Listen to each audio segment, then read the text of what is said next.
An malapat, wara kami mga tira na makalat. Pag kami naan bumira, mapapakulira. Diri nyo kami maawat.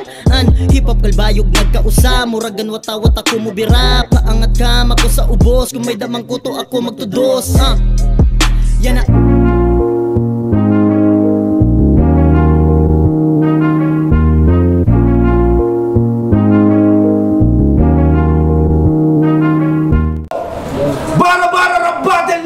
Los Patri, dito sa G Malolos, Blast Outlet, Diversion Road, Bliss, Bulian, Malolos, Bulacan. Yeah! Magiging tayo para sa parting na lang!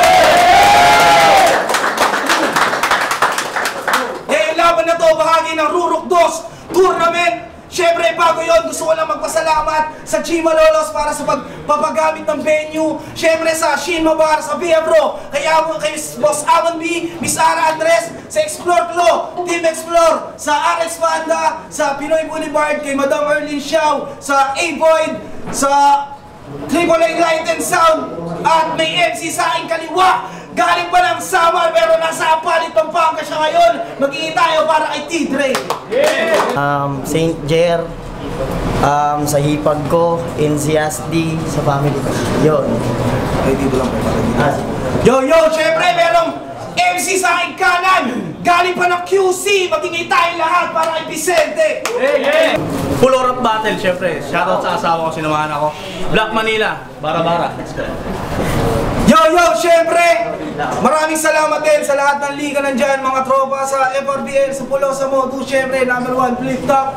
At nanalo ng coin to si Vicente. Pinili niya mauna si T-Dre dahil tournament to, 5 judges natin. Unang barat para kay T-Dre, Bara-Bara, Los Matri. Let's go! Yeah. Walang mag-picture ka. Game! Basta ba, game? Bago ko ito simulan, like muna kung tingin nyo panalo to kay Mark J. Oo, rekta na agad. Yun yung napili kong pambungad. Kasi questionable kung bakit sa quarter si Baboy nakausad. Paano yung sabi-sabi? Yung hurado daw mga kapugad. Yeah, I heard that sound. Nawala na raw kwenta yung whistleblower lalo't kung feeling management yung nag-manipulate ng rounds. Oo, yung hurado making MJ's down. Sobrang favor, pati yung ref ginawang grounded. Pound not fucking done. Sinisave ka lang ng kaibigan mong judges para mairaos mga rounds. Kaya kapag fall na tira ng opponent, they ain't have let you down. Automatic yung bonus shot. Yung tipong kahit malabo na yung tira, bibigyan ka pa ng basket count. Fragrant foul? O baka pregnant par? O ito, basketball reference, total yan yung palagi mo na baon. Balik tayo sa senaryo ng Chicago at Utah 1997 mga pare, na kung saan kontrobersyal na tinalo si Jordan ni Karl Malone sa season MVP na trophy. At yun yung ginamit mong reference sa battle yun ni Poison, na ikay mala Karl Malone kung umatake. Aba, parang deja vu yung nangyari. Tila sa simpleng referensya may nakaipit na mensahe. At saktong pinangatawanan mo yung taong nakikita mo sa lente, ngayon nahuli sa bitawan nitong leche. Kaya bagay ka ngang maging si Karl Malone, total yung pagkapanalo ni nakaw mo lang din kay MJ. Yeah! Real talk! Their all vote is assault. Di na unanimous kundi majority decision. Kaya kung didikit lang ako, matik ng talo, wala nang explanation. Kaso lang may lucky punch na magbibigay ng exclamation. Kaso mahirap ka daw talunin. Yun yung vocal na bino-voice out. Kasi nakapagkampiyon ng acapella nung December. Ginawang literal na warm up. Tangina kampiyon pala kalaban, so pwedeng typical mag-back out. Ulul na lang ko kung paano talunin yung kampiyon. Kailangan technical i-knock out, kaya fuck out. Yung mga tira mo kay MJ palyado. Doon pa lang sa linya mong foreman nalatang lugi ka gago. Lalo na nung niribat niyang bagay kang maging foreman kasi yung katawan mo pang-apat na tao. Nung lang ako Yung foreman kasi yung katawan mo pang-apat na tao. Pero hindi. Sadyang setup lang talaga yung foreman para umabot sa construction ng usapan. Kasi grabe ka makapanglait sa hanap buhay ng tao. Kinukutsa mo si Mark J na kesyo, construction lang trabaho, napakayabang mo gago. Porkit ba ikaw yung may magandang pwesto, ginaganyan mo na yung trato? Tangina, di mo dapat kinukumpara yung kalagayan mong malamig sa naiinitan masyado. Vicente, hindi porkit ikaw yung naka-aircon sa trabaho, ay may karapatan ka ng hanginan ng construction na tao. Oo. Binaratangan niya pang adik. Tapos naglabas pa ng picture sa papel, di ba? Aba, galawang desperado to. Handa mo talagang hamakin yung tao para lang sa kampyonatong matatamo. Doon ko lang nasabi na yung ganyang level, hindi bagay sa titulo. Biruin mo, kinilangan mo ba talagang maglabas ng papel para lang matalo yung sinabi mong nagbabato? Di ba? O may ba? Di ba galing to sa'yo? Pues ngayon, ibabaliktad ko lang yung kakupalang binuo. Ipaparanas ko sa'yo na mali ka ng estado na tinatayuan mo. Kung sa tingin mo, deserve mo yung W, pues. Ipagdadamot ko yun sa'yo. Kung sa tingin mo, mali yung boto ni Ploma ng battle yun ni Mark J, pues, pakiribat mo na lang, bro. Sa tingin nyo, na sila na maghaharap ni Achilles, ulol ngayon palang wawasakin ko na to. At sa tingin ko, ngayong ika-8 ng Agosto na magiging katapusan ng bully na to. Kaya wag ka nang mag-alala, Mark J. Babalik ko na yung panalo na dapat sa'yo. Kaya ano, gulat ka na kaya na kitang iligpit sa pagalingan. Gago, hindi ka lintik sa kausayan. Kaya ngayon pinapakitaan ka ng minamaliit mo't sinasabihan na gagawin mo lang chewing gum sa laban ng kaso, biglang naging tinik sa lalamunan. Ano, ustahan? Tangina, tatalunin ko tong ugok. Patutunayan ko sa harap nyo na tatambakan ko to ng gabundok. Kaya sa prediksyon mo na panalo, ako na mismong tutuldok. At ito na yung pinakamapait na katotohanan hindi mo kayang malunyo. Time! Time! Walang ba natin, Vicente? Pakinggan natin! Putang ina mo, 2 minutes lang usapan. Bakit yung linya? Hanggang bukas gusto mong sagarin? Putang ina mo, baka nakakalimutan mo. Muntik na kitang hindi siputin. Okay, boring eh. Game! Game! Prepare na tayo. Mr. Lombang, kamusta? Nakainom ka na ba ng gamot mo? Baka dibag daw literal si AJ Amo ah. Puta, nakakatakot pala ko. Pwet-pwet ni AJ Amo ah. Di ba? Tapos sinisindak na itong may utak gamunggo. Sa bagay, siya si Mr. Lombang. Para manalo, dinadaan pa sa bunggo, puta binadibag niya literal. Yung amo, nagmukhang pasyente. Kaya si AJ Amo nang hinakatawan. Kaya dinapuan siya ng dengue. Tanginan to, wala pang hawa. At speaking of AJ Amo, tanong ko lang, kung hindi ba nag-choke si AJ Amo, sa tingin mo makakalusot ka? Samantalang kami ni Mark J, Battle of the Night, hindi nagpakumpiyansa. Ikaw kaya ka nag-advance ng dahil lang sa tsamba. Kasi ngayong amo na wala, paano na ubusan ng bala, tapos panipato call out sa akin. O ngayon nandito na ako. Kaya mo panindigan yung angas mo? Puta, pero nakachamba ka na ng Elims, ano sa tingin mo? Magkahari na tayo? Tanga di tayo magkapantay. At mukha sa mukha kung ipapamukha sa'yo na kaya ka lang ibadibag. Nung tinalo ko, pati si Grim kinolot din. Tangina na ito, ang daming nalalaman. Yung estudyante, kanilang hinahabangan. Kala mo sa school may babanatan, huwag yun ang isipin yung bata. Tanga, ito yung dapat yung malaman. Na bago kayo magkita ng estudyante, lagpasan nyo muna tong gate. O yung malaking harang, o malaki tanggap ko. Pero sinabihan mo kung may mataba, kala mo siya hindi tinamaan. Puta, tignan mo nga yung tsura mo. Mukha kang kumakain ng basahan. Doon, kahit mataba ako, mas gwapo naman ako sa'yo. Yan ang malaking kalamangan.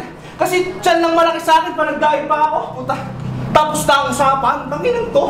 Kung makapagbintang ng mataba, alam mo siya hindi malakas kumain. Panay kasabi ng baboy, kupal! Yang kahambugan mo, subukan natin. Opisyal kitang hinahamon sa bagay na binibintang mo sa akin. Gawin natin to ulit sa mga inasal, magugusan tayo ng kanin. Ano, tara kain? Pero di yung papayag. Kasi nga takot. Kasi di ba, ayaw mo na tong ituloy, gusto mo na mag-back out sa laban natin, ni kaya siwaya kasuin daw siya sa probinsya nila at may dapat siyang unahin. Ululi sa langin sa mga dahilan kung bakit ka nangingilag sa akin. Ironic na ako'y nag-costume at nagbukang bakla pero ito'y naduduwag sa atin. Alam mo, sisitay mo pagko-costume ko ng bini. Ulul partida yung tanga. Hindi mo alam, sinadya ko yun para ngayon may agel ka maganda, tanginan to. Ano? Gusto mo sayang pa kita eh. Salamin. Kasabay ng makabagong tugtugan ngayon. Tanginan to. Salamat ka, di kita kinostuman. Kasi alam ko may sulat ka patungkol dyan. Sige ngayon mo ko hamakin. Hindi to prediction, ito'y banta sa mga agel na sinilip mo sa akin. Sige, subukan mo idamay si Mika. May kalalagyan ka sa akin. Tayo, galingan mo! Tayo, pakalawang banat mo! Dinadamay pa si AJ Amo yung battle namin ni AJ Amo. Tanga ka ba bro? Tapos na yung battle namin ngayon, ikaw naman yung puputukan ko. Yo game! Bago yung battle na ito sa pulo, nag-advance congrats na sa akin. Pero dahil tinalo to ni Andrews, alam kong dito maghahabol to ng hangin. Kaya sige lang oy, na makalayo ka sa pulo at patawarin. Kaso ako yung kumunoy, kaya di ka na masasalba kahit ilan pang ama namin. Kaya kung sa langit ka man galing, tsak ilalagay sa alanganin. Ako'y demonyong malikhain. Kaya gagawin ko tong dagatan ng apoy at tong santo yung lulunurin. Kasi feeling ninyo to sa pulo, pero Vicente kanyang ngalan. Sagrado daw yung mga bara kanyang pinagsisigawan. Ang kaso lang biglang laglag na sa pulo, yun yung di inaasahan. Gustong ipakita pagkabanal ngunit sa lungat nilalarawan. Kaya paano ka magiging santo? Ninyo kung ganyan lang yung galawan. At papaano mo mapapaikot sa kamay yung kalawakan? Kung sa napakaliit nga lang ng parte dun sa pulo, hindi mo pa nagawang hawakan. Kaya Kaya bad trip na lang sa'yo si Tito Shernan. Sa kakagaya, kakakostume mo unggoy. Yung nasabi, pisting yawa, ihudit puta, dapat ka nang itaboy. Sa kakabini mo ng binisaya katuloy. Tangina kasi dalawang sunod na bini. Yung ginawa niya malugod. Di niya alam yung mga tao doon sa Wanasaka kanood, pues. Ngayon papakitaan ko to ng punches na nanunungot. Pangbalanse sa nakakaumay mong stilo ng puta kabagot. Paulit-ulit lang yung drip. Puro costume si galot. Yung pain game mo parang polo lang ni Nadroj kasi pabalik-balik ang suot. At speaking of costume, alam kong may pre-mid battles ka na dyan. Na kesyo, hindi ka nag-costume kasi hindi, para sabihin hindi ka predictable. Ulul! Hindi mo ba alam ito'y sugal? Kaya wala akong pake kahit pa tumaas yung kilay. Lalo kung yung kalidad na kabase na lang din sa karakter na binubuhay. Matuto ka na mahiya, magpamalas ka ng husay. Kaya kung ano yung Vicenteng malakas, yun yung ilabas mong tunay. Kasi real talk, di mo talaga ako kakayanin kung magtatago ka lang sa likod ng karakter na nakakaumay. Kung Bini, magiging alay. Mapag-Vicente, mabibitay. Kaya ba't pa ako mamimili ng ibang kulay? Kung pwede naman tong Bini o Vicente, ipagsabay ko na sa hukay. Pero, what's up, Bonnie Mika? Nung battle yun ni Raimel, kamukha mo dun yung chismosa ko na tita. Naka-crop top ka pa talaga, nagmumukha ka ng balyena. Tapos kay Raimel, gusto ka magpatira, nak ng puta. Hindi na nga maka-cash out, puta, kinakawawa mo parepa. Mapapaback out na yung rekta. Paano sa sobrang laki mo kapag pinipitan ka niya para daw siyang binabox out ni Belga? At speaking of costume, wala kaming magagawa. Kung sa tingin mo yan yung nice. Pero para sa akin, bad moves, di yan wise. Sa kaka-spy niya sa mga kasama sa pulo, biglang umikot na yung guys. Oo, yung dating mainit ng estilo, biglang lumamig yung spice. Yung tipong kahit di ka nagko-costume bilang Elsa, pero lumalabas yung pagka-ice. Kilala niyo si Ice? Yeah. Real talk, na impluensyahan ka lang sa pagko-costume ni Ice, Mr. Saint Vincent. Kaya ngayon, itong santong pumapapel, pupunitin ko ng lengthwise. Kasama yung inarbon mo ng ice, mineral gate slice. At di ka na makakatakas cause I ain't nice. And you're surrounded by the big knives. I rip you apart and spare you both sides. Kaya sa video makikita yung cold-blooded na yung Saint Eyes. But time flies. Inom lang ako. But time flies. Halos 1 taon na rin mula nung magkakilala tayo sa FRBL. Ako'y bilib sa mga angle. Nung debut battle niyo, wala man lang stopper. Kaya doon ko lang nasabi na walang imposible sa'yo, brother. Biruin mo sa sobrang laki mong yan, nakalusot ka sa strainer. Na sumukhang ito na yung disaster na di mo inaasahan. At di mo inaakala na aabutan ka sa larangan. Kasi kakompetisyon niya na raw si Poison. Palakpakan, palakpakan. Ako'y aminado na tagahanga kada laban. Kada panalo'y ako yung unang nagko-comment kadalasan. At nung battle mo sa flood, ako yung nasa likod ng bakbakan. Pero ang bilis pala ng panahon, hindi ko man lang namalayan na darating pala kung gantong klase ng pagkakataon at kalaunan. Na yung dating nakikinig lang sa likod mo, ngayon pinapakitaan ka na ng harapan. Kaya pinuri. Nagsampo lang ng konti para sabihin merong dunong. Sana lang mapansin mo na yung simpleng compliment nakakabuo ng kunting tulong. Kahit di na magpakahudyom, mabibigyan pa rin ng volume. At pinapakita ko lang sa'yo na ganito lang kumuha ng momentum nang di na kailangan pang mag-costume. Time, makalawang pa natin yung center, pahinga natin.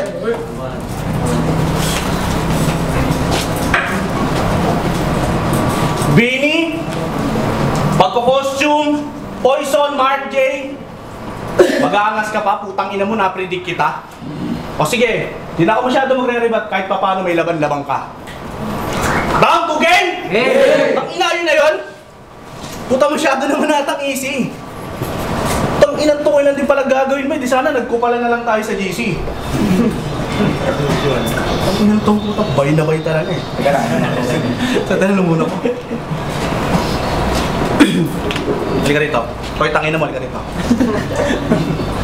Aware ka ba sa sarili mo na kapag nasa event, paasim ka? Hindi? Uy, hindi mo alam? Mga tol, subukan yung amuyin. Hindi kayo mabibigo. Doon nyo rin malalaman na taga-Samar siya kasi nga waray ligo, bars. Eh di ba kapag sinabing waray, walang awa kung pumatay? Puta, mali kaya ata ng pagkakaintindi boy.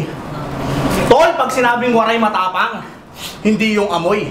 And speaking of waray, alam nyo ba itong si Tidre labis ang katangahan? Kasi sinabihan niya yung sarili niya dun sa bargain na yung pagiging Bisaya daw ay isang kapansanan. Tol, hindi ko alam kung sinasadya mo maging tanga o kinakaya mo yung bayan mong pinagmulan. Kasi lahat ng lumuluwas sa bayan natin na pagdating dito sa Maynila, pinagtatawanan na lalait yung salita, yung pormahan, pangungutyang tinatamasa lang dahil sa iyong katangahan. Nakakalungkot lang isipin na yung kutya nilang tinatamoy nang galing pa sa kapwa nila. Bayang dahilan, tol, isa rin akong waray. Tupong Samar Basay, lumaki nga lang sa QC pero pagiging waray, nasa dugo. Bitbit ko yan saan mang dumako at pinagmamalaki ko, niyayabang ko ditong waray ako. Tapos ikaw kapansanan sa'yo? Puta, tinitingala ako pagiging waray, tas ikaw ang baba ng tingin mo, tanginan to. Wala naman sinabi si Gabe na pagiging kapansanan yung pagiging Bisaya mo, di ba? Tapos ngayon, pagtatanggol mo, para maging bida ka? Aba, lakas tama. Tanga! Kung mahal mo talaga ang pagiging waray, hindi mo sila pagmumukhaing kawawa. Ano, Tidre? Basta mga waray matatapang, di ba? Pwes damahin mo tong galit ko. Putangin na mo, Tidre! Ikaw ang pinakatangang waray na nakilala ko! Ganyan magsulat. Dapat may pinaglalaban. Hindi yung basta mema mga binubuo. Puta, nagmukha pa akong si 3D kasi pinagtanggol ko, kababayan ko, o 3D. Kasi di ba? Tinawag daw akong mataba! Kupal! Binimikabag, tinalo ni Poison! Lahat yan inipon ko. Nag-cellphone! Nanahimik habang ini-edit picture nyo. At ang sarap sa pakiramdam na yung mga nagsabing, tinalo ako ni Poison, lahat yung tinalo ko. Kasi di ba? Yun ang palagi nilang sinasampit sa kada sala ko sa laban. Kaya Poison, ako'y magtatanong kasi hanggang ngayon ako'y nagugulumihanan. Oo, ako ngayon namatay sa lason mo noon, pero bakit ngayon sila yung pinaglalamayan? Isa lang ibig sabihin yan. Na yung tinungga ko na lason na akala nyo magiging paralisado ako, bumaliktad. Dahil ang naging epekto nun sa akin, mas lumakas at gumaling ako. Kaya Poison, salamat. Salamat. Ikaw ang dahilan kung bakit gutom ako palagi sa battle at sarap. May pagnanasa. Sa bagay, sino nga naman di gaganahang pumatay ng pumatay ko yung espada ni Vicente, may laso nga kasama! Kaya sige! Banggitin mo yan! Di ko ikakailang tinalo niya ako sa battle. Pero tanda mo, 2023 pa yun. Yung laso na expert na. Wala na yan talab sa akin. Time! Time! Yung banat ni Tibre, pakinggan natin! Tangin na mga banat yan pang balang.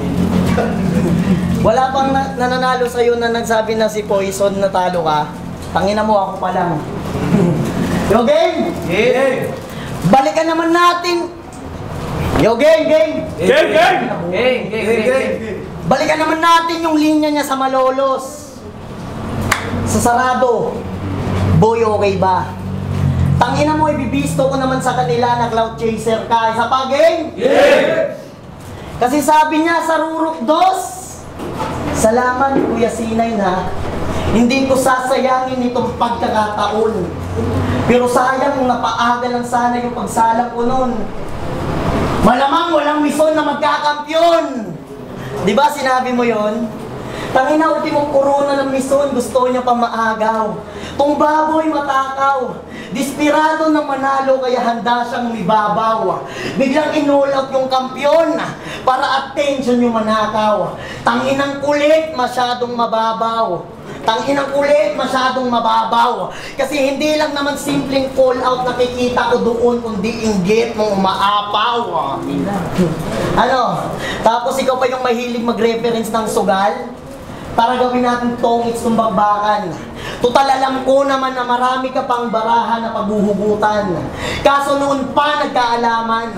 Yung ugali mong bitter akin ang nabalitaan. Kaya dinala ko na lang sa tongits yung usapan. Para malaman din nila na tong hater pag gustong lumaban natatakot masapawan. Diba? Takot ka masapawan, Emison? Kaya nga ngayon, mawawalan na ng kwenta yung tinatago mong galing. Lalo kung sa kaloob-looban ng pilit nilalabas sa gusto mong maging. Tila tong inggitero nagkadepekto sa pananaw at paningin. Kasi kahit hindi naman ganun kasikat yung tao, puta nasisilaw ka pa rin. Kaya tanong ko lang, gusto mo na ba talagang magkampiyon? Pues, matuto ka munang lumatag sa may beat. Hindi yung kada may battle ka, ginagawa mong video, okay? Gaya na lang ng battle nila ni MJ. Puta, kumanta siya ng uhaw. Tapos salamin naman kay Raimel. Hoy, bye! Matuto ka namang magsulat, wag yung puro na lang recycle. Hindi porket nag-a-acapella, feeling lihiti mo na rapper. Mahiya ka naman kay Mison na merong track kahit nag-battle. Yan yung wala sa'yo na hassle. At wala na sa lugar yung pagkauhaw mo, brother. Kaya tandaan mo na malinaw yung sasabihin ko after. Na hindi porket di mo kayang sumulat kahit maski pa magat ay mga agaw ka na lang ng title. Oo, kinangina mo. Mahiya ka naman. Lalo dito sa Barabara, ikaw lang yung bukod tangi sa mga aspirants na may nakatapat ng all gods. Di ba? Yeah. Si Poison, tanong niya na? Gago, wag nyo nang i-overlooking. Kanya pang pinangangalandakan na dapat panalo siya kay Gregor. Kaso yung murado mga chef, kaya yung buto na overcooking. Pero imbes na umangat, mas naging low profit. Hindi man lang naging expensive yung kanyang branding. Hindi intense yung naging meaning, naging consequence mo pa nung ending. Kaya malaking sampal ko sa'yo, Bonjing. Na oo, dito sa aming lahat, ikaw nga yung may naitala na record pero wala kang experience sa recording. Inom lang ako. Wala kang experience sa recording. Kaya yung niyayabang mo na flow, wag mo lang basta idaan sa acapella. Hindi yan yung tiyempong marikit. Bibigyan ko to ng manuman. Hindi yan yung tiyempong marikit. Basag yung ganyang stilo pag nakatapat ng malupit.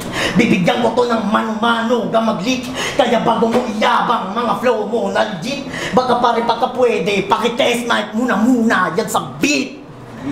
Yun ang masakit. Diba? Pero maiba. Alam nyo ba na inulit ko pa talaga yung round 3 ko? Dahil lang sa iyakin ng putang inan to. Puta, last hour nag-chat siya sa akin na tol. Wala lang sanang damayan at personal sa... Diba? Diba? Wala lang sanang damayan at personal sa... Pero dahil nakikita ko na tunay ka, mas pinili ko pa rin hindi gumamit ng dahas. Oo, yung sulat ko may boundary, hindi ko kayang lumagpas ako'y mapagbigay na tropa. Sa mga trip mo aangkas. Kaya para lang makapasok ka ng semis, ako pa yung nag-adjust ang kaso. Nung sinabi mong walang damayan, napansin ko na biglang nag-iba yung ulmanan yung talukap. Ngayon para kong kaibigang nakatayo lang sa bangi tapos bigla mong itutulak, mananatiling malinis ka nga, oo. Pero yung kasunduan na sa lusak, marahil ay maraming dahilan kung bakit mapanglamang ka't manguutak. Kasi bukod sa natatakot kang matalo, hindi ka pa kampante sa iyong sulat. O baka ganyan talaga yung buo mong pagkatao, hindi ka lalaki kong kausap. Kaya paano ka na lang makikipag-man to man? Kung kada bate lahat ng kalaban, mina-mind games mo one by one. Ako, di ko na kailangan. Kahit sulat on the spot, ako yung mas better dyan. Lalo't ngayong huling ikot na sa akin nakatapat yung take, kaya ako yung greater than. Kasi ako si Tidre ng Albayog. At bilang kinukutsano na katulong, ililigpit ko tong malinis. Kukunin ko palagi yung panalo kahit yung laban igiit ng ilang beses. Ito'y buod para maligpit yung mga races. Lalo't kung tunog hagibis. Sunod na target ko, Achilles. Kaya, para sa mga nagsasabing hindi ako lulusot, kasi dihado ako tapos yamado siya, mga ulul, ano tingin nyo aatras ako? Tangina kahit tong matchup, malaatong tsaka totoy, puta may bayag ako. Na kahit magmistulan man akong totoy sa'yo, puta papalag ako. Kaya kung itong senaryo ng tour na kagaya rin ni Atong na may totoy, ako din maglalaglag sa'yo. Time, uling panati. Diselect, pakinggan natin. Habang ako, sulit na sulit, pre. Nagtatanggol pa sa si Mison. Ano ba yan? Sinubo mo, baburat niya? Huwag ka mag-alala, pagtapos ko mag-champion sa Rurok 2, isusunod ko rin siya. Ina mo ka. Tsaka, sabi mo, binago mo yung round 3 mo dahil sa akin? Tangina mo. Ikaw yung di lalaki kausap. Sa mga ka-GC ko dyan, mamaya, siya yung nagsabi sa akin na na wala daw damayan, isi-send ko yung screenshot. O, kinabahan ka, tangina mo. Okay, round 3 na! Pag-usapan naman natin yung mga kahambugan nito ni Iho. Kasi di ba, sabi niya sa GC, hindi daw, uubra yung binimika ko, yung daw ang gagawin ko dito. Oh, talaga? Baka nakakalimot ka, si Vicente kaharap mo. Yung mas malakas at agresibo at makikita nyo to sa video na body bag to mismo, lalo pag nilabas ko na si Bini Mika bilang alter ego. Game! Game!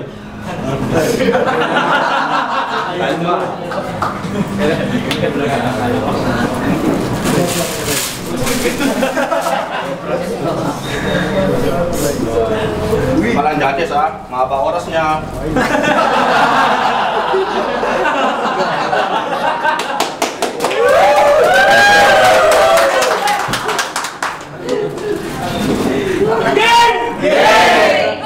Hi, Tidre! Kamusta? Namiss mo ba ako? Pakis nga! Alam mo, bibihira lang akong tumira ng mga bay, pero talagang napaypay ka sa atin. Labas yung hotdog mo, labas mo na kasi ihawin na natin. Palag na yan kahit walang sausawan kasi itlog mo naman maasim. O yung itlog, maasim.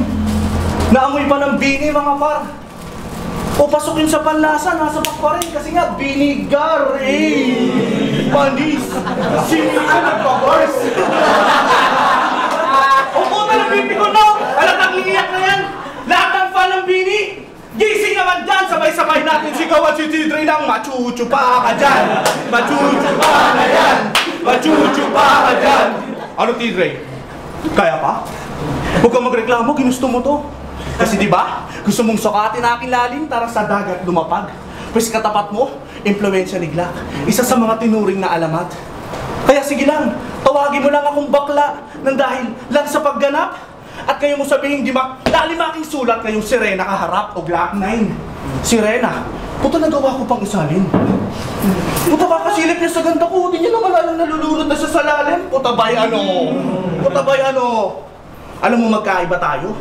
Kasi nung debut mo, binigyan ka dito ng Mongoloid. Selfie channel, di ba? Para isulat mo sa akin. Samantalang ako nung debut ako, di ako sinipot ng Ezekiel. Kasi alam niya may kalalag dyan sa akin. Panay pa to reklamo sa organizer, di ba? Ni Kesyo, kukulangin daw kasi eto lang binigay sa'yo. Mas ngayon, di ka nakukulangin sa harap mo.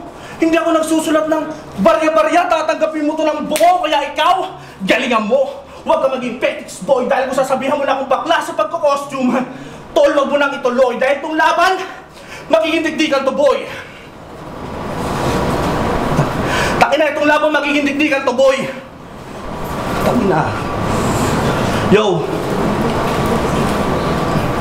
Takina kasi, bakit may dig sa digdigan yung bakla na pa-joke tuloy? Kaya tatanungin kita. Na yung sinasabihan mong bakla, nagawa kang paluhurin. Anong pakiramdam na yung sinasabihan mong hindi straight nagawa kang diretsohin? Kilala mo ako magsulat? Hindi ko hilig mandamay sa chat. Piniem pa kita.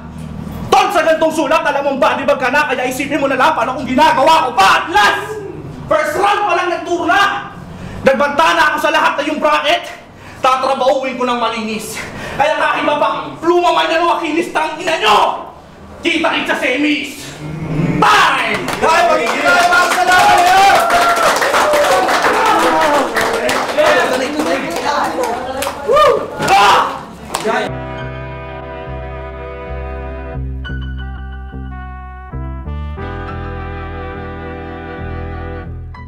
Yo, para ng Battle League! Losma 3!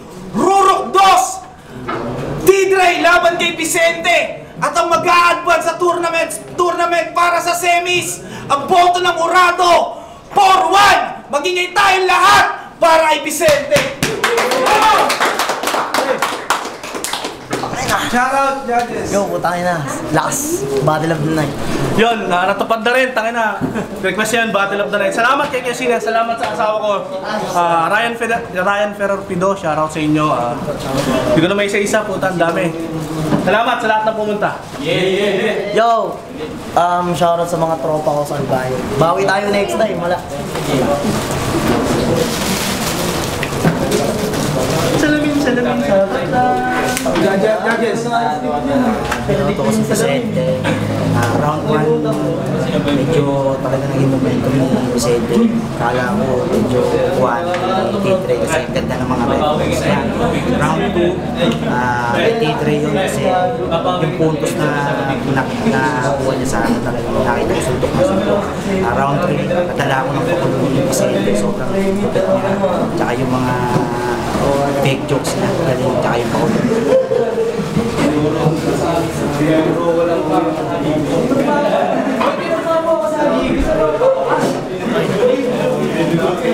Kasi nung one ako si Vicente. Round 1, sobrang dikit. Siguro mas nag-effective lang yung jokes ni Vicente. Tsaka yung pagpili ng angulo. Round 2, malinis yung kay T-Dre. Then round 3, remember na mas nauna si T-Dre. Pero nung nilabas ni Vicente yung bini niya, tsaka yung fake joke, mas lumutang. Kaya yun, puza ni Vicente. Yo, shoutout nga pala sa last laban, T-Dre tsaka Vicente. Binoto ko si Vicente. Round 1, sobrang ganda ng bitaw ni T-Dre. Bigay ko yung para kay T-Dre. Round 2, di ko na-expect na gawin yung round 2 ni Vicente. Kung mapapanood nyo yung laban, parang na-predict ni Vicente yung round 2. Round 3, medyo nalaylay si T-Dre. Ganda ng performance yung round 3 ni Vicente. Kaya bigay ko Vicente round 2 tsaka round 3. Vicente. Yo, okay. 1-2, binoto ko si T-Dre. Ang ganda ng setup niya, Ines. Okay lahat, pasok ng tira. Round 3, nabigla ako ang galing ni Vicente. Parang para sa akin, yung round 3 para kay Vicente. Binoto ko lang si T-Dre na dalawang sunod kasi solid yung para pasok lahat, landing lahat ng sarap. Okay. So, round 1 binigay ko kay Vicente, round 2 kay T-Dre, round 3 kay Vicente. Mas nakita ko lang na entertaining para sa akin si Vicente. Malakas din si T-Dre, pero stage presence, nagdala kay Vicente.